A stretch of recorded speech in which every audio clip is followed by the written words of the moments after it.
আসসালামু আলাইকুম। নতুন সৌদি প্রবাসীদের জন্য বিশাল একটি খারাপ সংবাদ।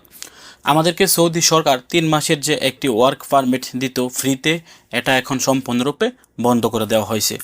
যারা সৌদি আরবে নতুন আসার চিন্তা ভাবনা করতেছেন ৩ মাসের বিষয়, আপনারা সৌদি আরবে আসার আগে আরেকবার চিন্তা করবেন যে আপনারা এই ৩ মাসের ভিসা দিয়ে বর্তমানে সৌদি আরবে আসবেন কিনা।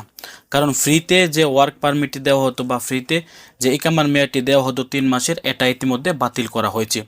আর কেউ ফ্রিতে ৩ মাসের ওয়ার্ক পারমিট পাবে না।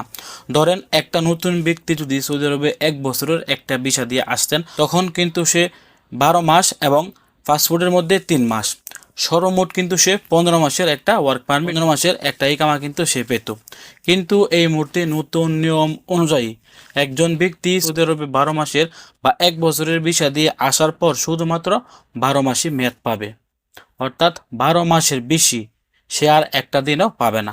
আগে যেমন ইকামার ১২ মাস এবং পাসপোর্টের ৩ মাস, সর্বমোট ১৫ মাস পর্যন্ত কিন্তু সে বৈধভাবে সৌদি আরবে থাকতে পারতেন।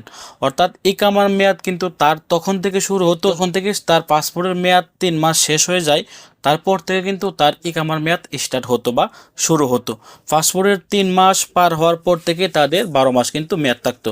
অর্থাৎ পাসপোর্টের ৩ মাস সহকারে কিন্তু তারা সমান ১২ আর ৩ ১৫ মাস পর্যন্ত কিন্তু মেয়াদ পেত। কিন্তু এই মুহূর্তে যারা নতুন ভিসায় সৌদি আরব আসবেন, তারা কিন্তু আর ফ্রিতে ৩ মাসের ওয়ার্ক পারমিট পাবেন না। আপনারা আসার পর থেকে হিসাব করে সর্বমোট ১২ মাসের ইকামা কিন্তু আপনারা পাবেন। ৩ মাসের যে বোনাসটি আপনারা পেতেন, এটা এখন আর পাবেন না। তো যারা নতুন বিষয় সৌদি আরবে আসবেন, অনেকে কিন্তু ৩ মাসের বিষয় সৌদি আরবে আসেন, আপনারা এখন আর ৩ মাসের বিষয় সৌদি আরবে আসার চিন্তা ভাবনা করবেন না। আপনারা জানেন সৌদি আরবের ৩ মাসের বিষয় আসতে গেলে কিন্তু বেশি পরিমাণে টাকা খরচ হয় না। যেহেতু আমাদের দেশ থেকে আসলে টাকা কিছুটা বেশি লাগে, কিন্তু অন্য অন্য দেশ থেকে আসলে কিন্তু আমাদের দেশে অর্ধেক টাকাও কিন্তু তাদের দেশ থেকে লাগে না। ৩ মাসের ভিসা দিয়ে আসলে আপনি মাত্র ২ থেকে ২,২০,০০০-এর ভিতরে কিন্তু সৌদি আরবে আসতে পারতেন। এই ভেবে কিন্তু অনেকেই ৩ মাসের একটি ভিসা নিয়ে সৌদি আরবে আসতেন। অর্থাৎ আপনি সৌদি আরবে আসার পর আপনার যে ৩ মাস সৌদি সরকার ফ্রিতে দিতেন, এটা দিয়ে কিন্তু আপনারা সৌদি আরবে চলে আসতেন এবং তারপরে কিন্তু আপনারা ইকামাও করতে পারতেন।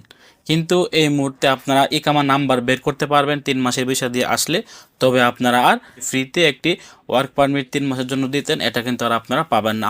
তো ভিডিওটি গুরুত্বপূর্ণ মনে হলে অবশ্যই শেয়ার করে সবাইকে জানিয়ে দেওয়ার চেষ্টা করুন। ভালো থাকুন, সুস্থ থাকুন। সৌদি আরবের সকল প্রকার আপডেট তথ্য পেতে দূরপ্রবাসের সঙ্গে থাকুন। আসসালামু আলাইকুম।